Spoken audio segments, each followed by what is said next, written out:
छोटू आरती मामले में इस वक्त की सबसे बड़ी खबर आपको बताने जा रहे हैं, जिस खबर को पिछले 1 वर्षों से आप जानना चाहते थे कि आखिरकार जिस केस को शिवनंदन भारती पकड़े हुए हैं उस केस में क्या आरती के जितने भी परिवार के सदस्य जेल में बंद है वो क्या रिहा हो पाएंगे, यानी बेल मिल पाएगा। तो इस वक्त की सबसे बड़ी खबर यह है कि जितने भी आरती के परिवार के सदस्य जेल में बंद थे, जो छोटू के आरोपी बनाए गए थे, उस केस में सभी को बेल मिल गया है। और इस वक्त सीधे तौर पे हमारे सामने शिवनंदन भारती है। सर, कैसे बेल मिला? लगातार पिछले कई महीनों से आप इसमें लगे हुए थे। देखिए, दरअसल इसमें जो बेल मिला, वो बेल का जो ऑर्डर था वो 3 महीना पहले ही एक डिसीजन माननीय उच्च न्यायालय के द्वारा एक डायरेक्शन दिया गया था कि यदि चार्ज फ्रेम करवा लीजिए, और चार्ज फ्रेम कराने के यदि 3 महीने के अंदर ट्रायल कंप्लीट नहीं होता, ट्रायल का यानी कि गवाही वगैरह का नहीं हो जाता है संपूर्ण तरीके से, तो इन लोगों को लोअर कोर्ट को ही डायरेक्शन दिया गया था कि आप इसको बेल दे दीजिएगा। तो उसी डायरेक्शन के मुताबिक आज 3 महीने पूरे गए, 22 तारीख को उनका चार्ज फ्रेम हुआ था।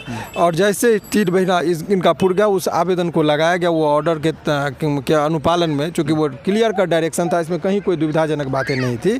तो ऑनरेबल हाई कोर्ट के डायरेक्शन के अनुसार जो है सो उसका पालन करते हुए अररिया कोर्ट में इस बात को रखा गया और वहाँ से बिल मिला। और वो जेल से सभी लोग A to Z जितने भी अभियुक्त बनाए गए थे, सभी लोगों के में एक ही ऑर्डर वो पास हुआ था और इसीलिए सभी लोग निकल गए। एक साथ पूरे सदस्य जो लोग आरोपी बनाए गए थे सब कैसे निकल गए? यही मैं कह रहा हूँ कि इसमें जो आरोप जो लगाए गए थे वो बेबुनियाद थे। प्रथम दृष्टया ही देखने से लग रहा था कि वो मनगढ़ंत है, फंसाने के लिए बनाया गया है। घटना को किसी ने देखा नहीं, जिसको मन हुआ आरोपी बना दिया।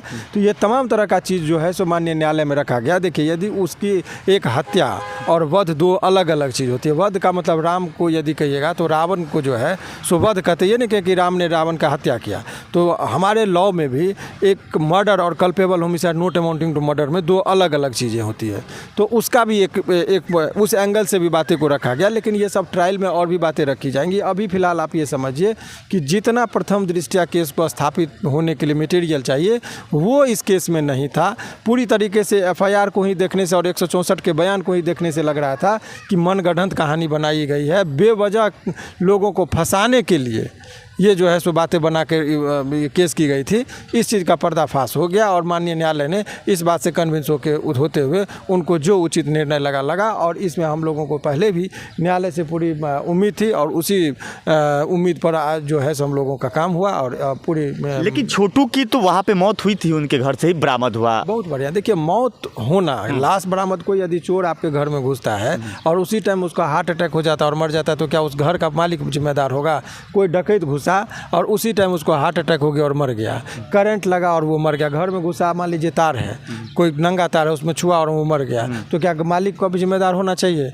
तो घर में केवल मिल जाने से या डेड बॉडी जहाँ से मिल जाए और उस व्यक्ति को यदि जिम्मेदार आप ठहरा देंगे तब तो PMCH में डेली बहुत सारा लाश निकलता था, तो डॉक्टर सबको जेल हो जाना। आरती जो खुद उस घर की सदस्य थी, खुद उस घर की बेटी थी, वो अपने माँ पिता, अपने जो है कि भौजाई पे कैसे आरोप लगा सकती है? देखिए, यही बात सोचने की बात है कि वो गलत कर रही थी और गलत करते हुए जब पकड़ी गई तो अपने आप को पाक और साफ करने के लिए कितने भी लोगों को जो है सो बलि का बकरा वो बना सकती थी। और इसी कड़ी में वो बलि का बकरा बना के अपने को पाक और साफ करे। लेकिन वो जो है उसका झूठ उजागर होने में ज़्यादा वक्त नहीं लगा और 6 महीने के बाद जब दूसरी शादी कर ली, उसके बाद उसका ब्लॉग बनाना, यूट्यूब पर नाच गाना डांस इत्यादि करना, तो वो जिस तौर पर शुरुआती दौर में वो कहती थी कि मैं बहुत शोकाकुल हूँ, मैं उसके बगैर नहीं रह सकती हूँ, सारे चीज़ का जब एक्सपोजर हुआ तो उसका सारा रूप असली समझ में आने लगा। और आज ये स्थिति है कि जितने भी निर्दोष लोग थे इस केस में सभी लोगों को जो है सो बेल मिल गया। तो फिर इसमें आगे जो कदम उठाएंगे? ट्रायल की बात है, ट्रायल में देखी जाएगी। ट्रायल में तो बहुत सारी बातें देखी जाती है,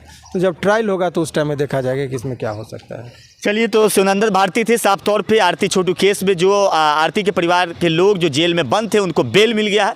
इसी पे जो है शिवनंदन भारती से हमने बातचीत किया। उन्होंने साफ तौर पे कहा कि एलिगेशन जो लगाया गया था, ये एलिगेशन बुरी तरीके से गलत एलिगेशन थी और ये एलिगेशन कहीं ना कहीं कोर्ट में साबित नहीं हो पाया, जिसको लेकर जो है आज आरती के परिवार के सदस्यों का बेल मिल गया है। बाकी मेरा नाम कैफी है, आप 24 TV जंक्शन देख रहे हैं।